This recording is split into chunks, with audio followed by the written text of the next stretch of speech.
Рыбакам-любителям Якутии разрешат вылов рыбы вставными сетями на закрепленных участках. Такое решение было принято во время выездного совещания Федерального агентства по рыболовству в Якутске. Но прежде представители федерального ведомства и замминистра сельского хозяйства России Илья Шестаков побывали в Булунском районе. Там они посетили рыболовецкие участки и побеседовали с рыбаками.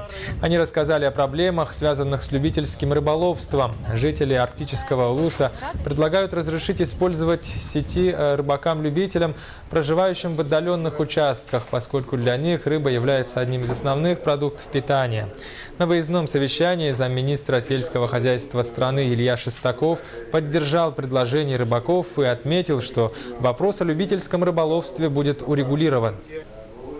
По поводу любительского рыболовства, это та проблема, которая действительно сейчас беспокоит рыбаков Якутии. Сейчас федеральное агентство разработало уже изменения в бассейновые правила, в рамках которой можно будет осуществлять вылов сетями в закрепленных участках, которые будут прописаны, в этих бассейновых правилах. Они уже прописаны. Сейчас эти правила мы будем отправлять на регистрацию в Министерство юстиции.